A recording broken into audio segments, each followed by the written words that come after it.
Penemuan kerangka bayi di Banyumas mengungkap kasus pembunuhan 7 bayi hasil insest ayah dan anak kandung yang sudah terjadi selama 10 tahun. Kemesraan yang ditampilkan pasangan artis tak semuanya berakhir manis. Beberapa pasangan artis justru memutuskan untuk bercerai di hari tua.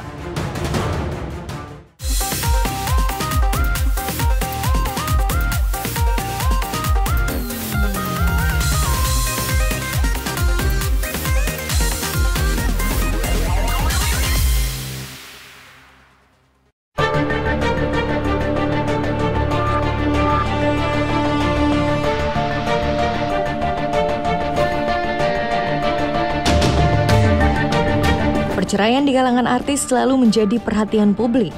Kemesraan yang ditampilkan pasangan artis terkadang tak semua berakhir indah.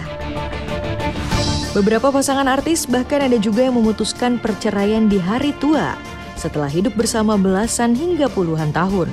Perceraian ini masuk dalam kategori perceraian kelabu atau grey divorce.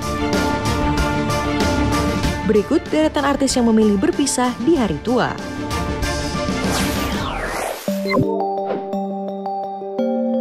Puluhan tahun berumah tangga, Lydia Kandou dan Jamal Mirdad termasuk pasangan yang terlihat harmonis.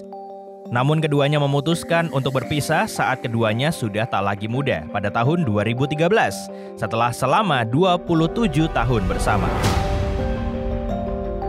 Banyak yang menyayangkan perceraian pasangan yang dikaruniai 4 anak ini.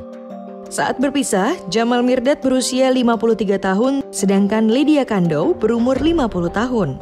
Meski sudah berpisah, keduanya kerap kali terlihat bersama dan menghadiri momen bersama anak-anak dan juga cucu-cucunya.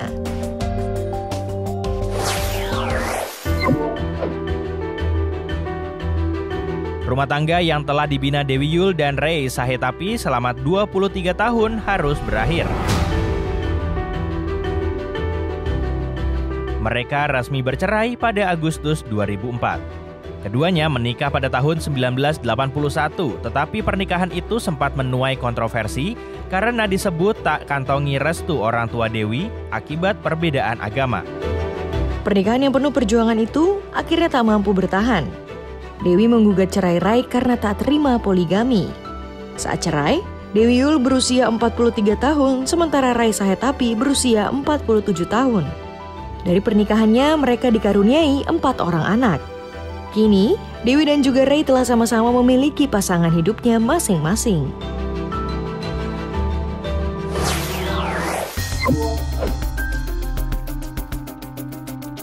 Fanny Bauti dan Mark Sungkar merupakan 2 selebriti senior yang populer di era 1980-an. Keduanya menikah di tahun 1988. Namun, pasangan Fanny Bauti dan Mark Sungkar memilih berpisah usai 22 tahun menjalani pernikahan. Dari pernikahan itu, keduanya memiliki 3 orang anak. 2 dari anak mereka yakni Saskia Sungkar dan juga Siren Sungkar. Pernikahan mereka akhirnya kandas. Keduanya resmi bercerai pada tahun 2010 lalu. Saat itu, Mark mengungkapkan salah satu penyebab perceraian karena perbedaan pandangan tentang karir anak-anak. Kini keduanya sudah mempunyai kehidupan dengan pasangan baru mereka masing-masing.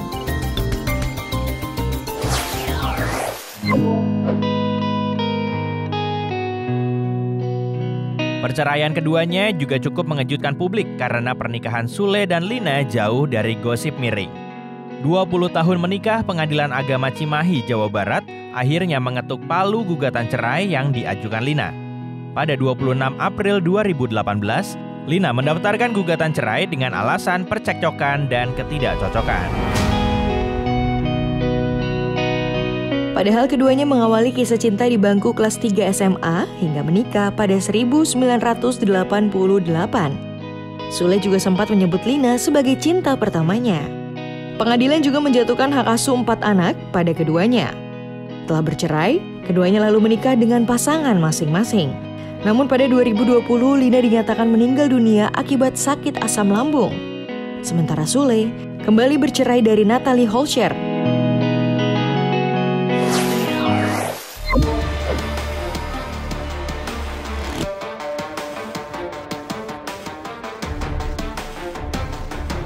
Masuk dalam kategori Grey Divorce jika perceraian terjadi setelah usia pernikahan memasuki 20 hingga 30 tahun.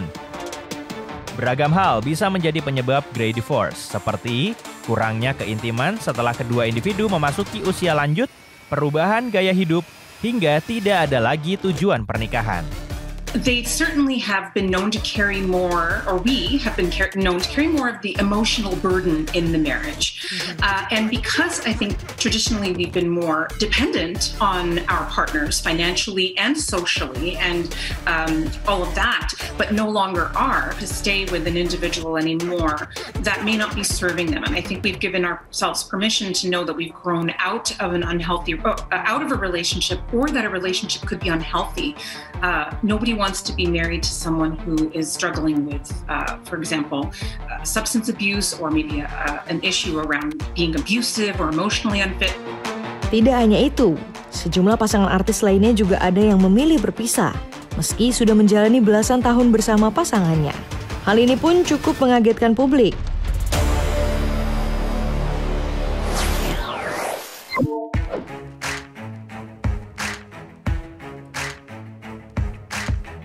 Sejumlah informasi menarik lainnya masih akan hadir, tetaplah di Pop News.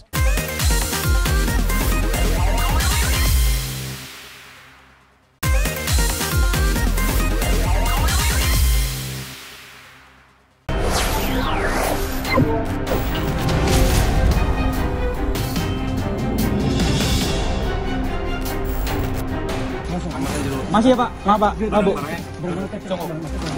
Pak Rudi, itu kan anakmu sendiri, kenapa tega?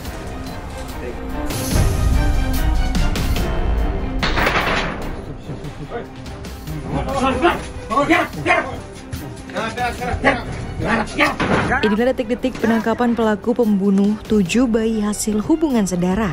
Polisi akhirnya berhasil menangkap R setelah sempat buron. Pria berusia 57 tahun ini ditangkap di sebuah gudang rumah warga di Kecamatan Karanglewas, sekitar 7 km dari lokasi penguburan bayi. Sebelumnya, warga di Kelurahan Tanjung, Kecamatan Purwokerto Selatan digemparkan oleh penemuan kerangka bayi di sebuah lahan. Itu kedalaman berapa Pak pas ngeduk nemu itu? Paling setengah meter. Oh, setengah meter. Itu dibungkus apa? Dibungkus sama kain kaos kayaknya.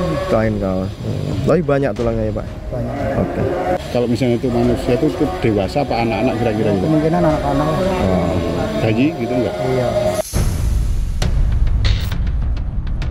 Perbuatan bejat tersangka yang tega mencabuli anak kandungnya sendiri dan membunuh bayi-bayi yang dilahirkan didasari motif pesugihan. Tersangka melakukan ritual yang diajarkan guru spiritualnya agar bisa kaya raya. Kenapa? Sebabnya apa? Ada bisikan-bisikan. Bisikan apa? Bisikan siapa yang nyuruh? Dari orang Klaten. Nyuruhnya gimana? Jika kamu ingin kaya, anak kamu dihamili sampai 7 kali. Hubungan sedara tersangka dengan anak kandungnya sendiri dilakukan sejak korban berusia 14 tahun. Korban dipaksa dan diancam untuk bersetubuh hingga hamil dan melahirkan. Dari 7 bayi yang dibunuh, 4 adalah perempuan dan 3 laki-laki. Dan kondisi tersebut, pengakuan dari ibu daripada saudari E ini memang atas perintah, atas dorongan secara keras ya, dengan ancaman sehingga ibu tersebut kemudian mau melakukan hal tersebut. Tersangka terancam pasal pembunuhan berencana dengan hukuman maksimal pidana mati.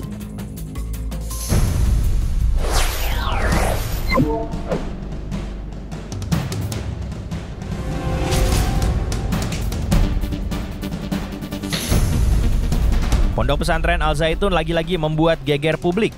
Meski masih ramai dibicarakan dan jadi kontroversi, namun pada sholat Idul Adha kemarin, Ponpes ini masih saja menjalankan ibadah tidak sesuai syariat. MUI akan segera mengeluarkan fatwa terkait polemik ajaran-ajaran Islam di Ponpes Al Zaitun. Namun Panji Gumilang tak bergeming. Panji justru terang-terangan melarang anggota MUI masuk ke Al Zaitun. Kan sekarang Al Zaitun melangkah sedikit saja kurang sopan.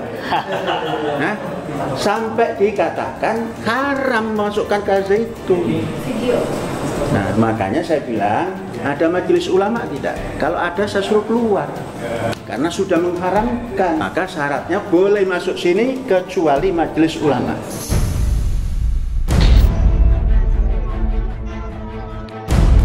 Atas kontroversi ini, Bareskrim Polri juga telah bergerak untuk mengusut adanya dugaan tindak pidana.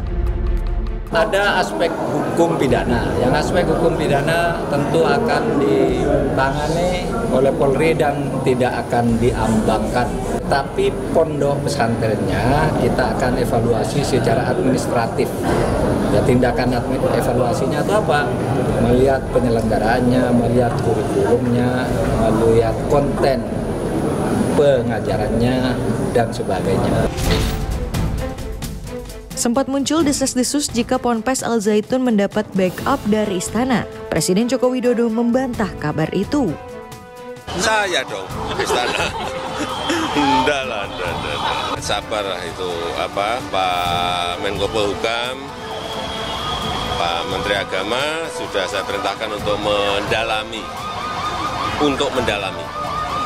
Nanti kalau hasilnya sudah ada saya sampaikan. Ya. Panji Gumilang tidak menampik jika selama ini operasional Ponpes Al Zaitun membutuhkan dana lebih dari setengah triliun rupiah. Namun sumber dana diklaim berasal dari hasil pengelolaan investasi kas dan anggaran dari masing-masing wali santri. Al Zaitun juga mendapat aliran dana bantuan operasional sekolah atau BOS dari Kementerian Agama, miliaran rupiah setiap tahunnya. Panji Gumilang menegaskan tidak ada sumber pemasukan dan pendanaan lain yang masuk ke Al Zaitun. Kita di sini tidak banyak 1 tahun perputaran, baik untuk pendidikan maupun untuk pembangunan. Untuk tahun ini tidak terlalu besar, hanya 595,2 M per tahun. Ponpes Al Zaitun memang terbilang megah. Pada tahun 2005, Washington Times menyebut Ponpes Al Zaitun sebagai pesantren terbesar se-Asia Tenggara.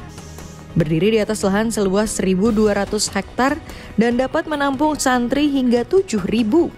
Bangunan masjidnya memiliki konstruksi mewah dengan batu granit dan marmer pada dinding lantainya. Meski dilanda polemik, Ponpes Al Zaitun mengklaim lebih dari 1.000 santri dari jenjang SD hingga SMP mendaftar untuk tahun ajaran 2023-2024. Untuk jenjang madrasah sanawiyah atau jenjang setingkat SMP, santri diminta membayar sekaligus biaya 6 tahun pembelajaran dengan kurs dolar sebesar $3.500 Amerika atau setara 52,6 juta rupiah.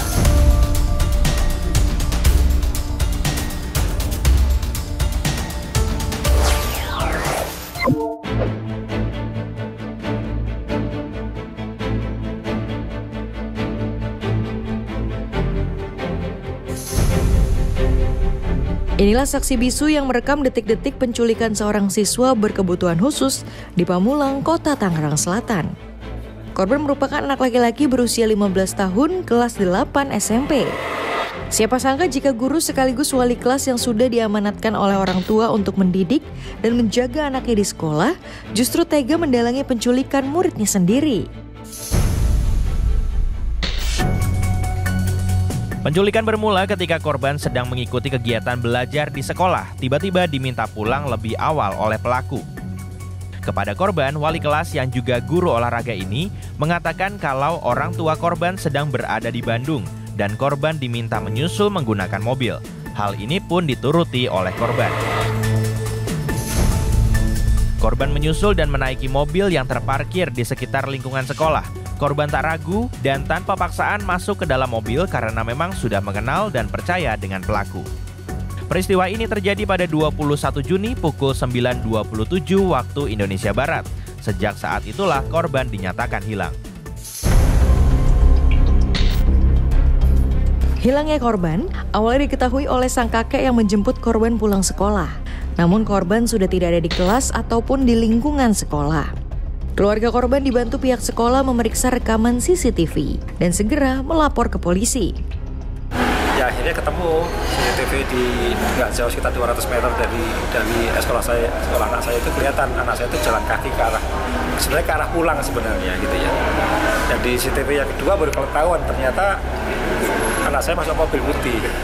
Tim yang melakukan pengejaran terhadap GF akhirnya berhasil menangkap GF dan juga menemukan korban anak di dalam rumah kontrakan di daerah Kemang, Bogor. Setelah diculik selama 30 jam, korban ditemukan dalam keadaan sehat. Selama disekap, korban mengaku tidak mengalami kekerasan dan diperlakukan dengan baik oleh pelaku. Saat ini, polisi telah menetapkan guru GF sebagai tersangka dan tengah mengejar 2 pelaku lain yang diduga merupakan pelaku utama. Kini, GF sudah diberhentikan dari sekolah. Para orang tua wajib waspada, tindak penculikan anak masih kerap terjadi dari lingkungan terdekat. Pelakunya terkadang justru sosok yang dipercaya.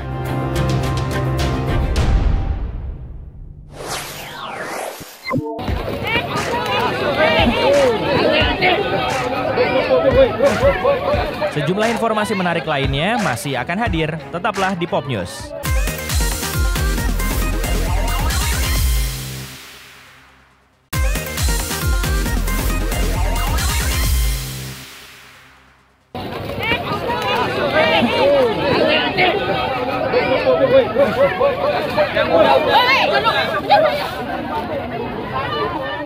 Para warga ini saling berebut minyak goreng, ayam potong, dan bumbu dapur yang dibagikan.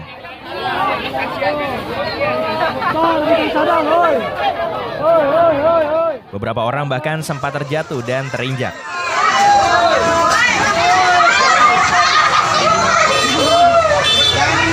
Pembagian minyak goreng dan ayam potong ini diadakan di Pasar Kalianda saat Menteri Perdagangan Zulkifli Hasan melakukan sidak.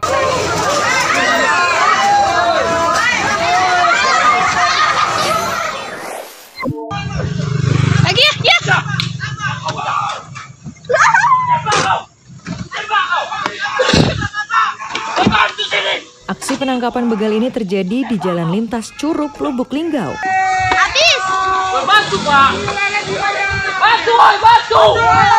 Polisi yang saat itu melintas langsung mengamankan pelaku begal.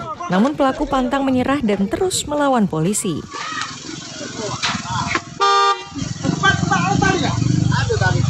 Beberapa warga yang melintas akhirnya membantu polisi mengamankan pelaku.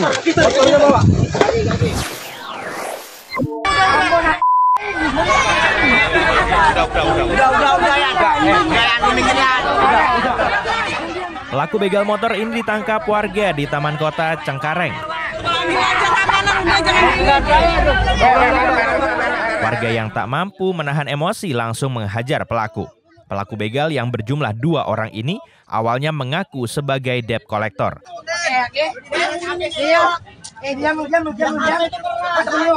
Warga yang curiga langsung menangkap pelaku, namun 1 orang pelaku lainnya melarikan diri. Nanti kan tempel lagi. Iya. Jangan gitu, buat kita aja. Mundur, Pak. Pria berbobot 200 kg ini terjebak di lantai 2 ruko konveksi di wilayah Gambir. Pelan. Geser itu, sambil geser. Evakuasi berlangsung dramatis karena kondisi akses keluar yang cukup sempit. Korban juga tak kuat lagi berdiri sehingga evakuasi dilakukan dengan tandu. Oke, sip. Lagi dikit lagi, belum bisa.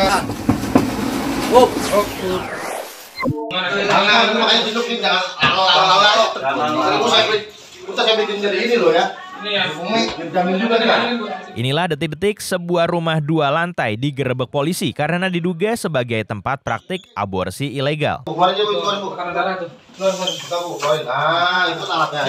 Warga sekitar tak curiga karena menduga rumah ini sebagai tempat penampungan TKI. Ini sini apa nih? Hari-hari. 8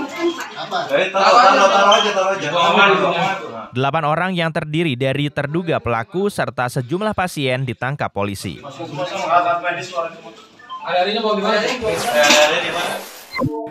Alhamdulillah ya. Terang Bang. Ini borgol.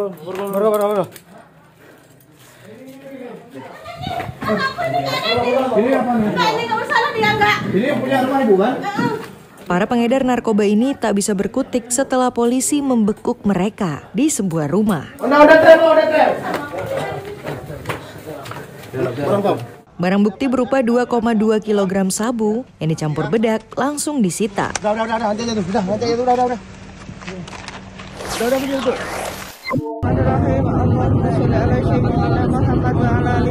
Inilah detik-detik seorang perempuan melahirkan di pesawat saat terbang dari Jakarta ke Surabaya. Mbak mau ngejen mbak. Awas tali pusatnya tadi ya. Sebelumnya, pramugari memberikan pengumuman dan mencari tenaga medis yang bisa membantu persalinan. Proses persalinan pun berjalan lancar, ibu hingga bayi yang dilahirkan selamat.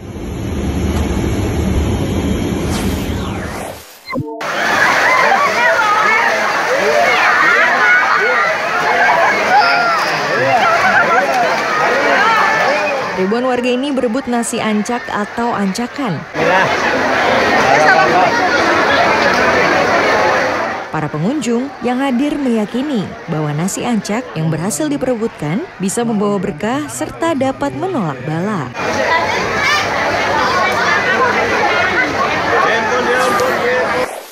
Sapiku ngamuk saudara-saudara di tengah jalan tol. Waduh, sapi. Seekor sapi yang akan disembelih ini lepas dan berlari ke jalan tol Jembatan 3 Penjaringan. Akibatnya jalan tol Jembatan 3 sempat mengalami kemacetan panjang. Sapi kabur. Paling galak sapi, bukan paling galak. Seekor sapi ini mengamuk saat hendak disembelih. Tarik. Sapi tersebut sempat berputar-putar hingga membuat beberapa panitia yang memeganginya ikut terseret. Akibatnya satu panitia kurban terluka di bagian kaki. Tarik. Informasi ini mengakhiri Pop News edisi hari ini. Jangan lupa tetap saksikan Pop News hari Sabtu dan Minggu pukul 9:30 waktu Indonesia Barat. Tentunya hanya di Kompas TV. Terima kasih dan sampai jumpa.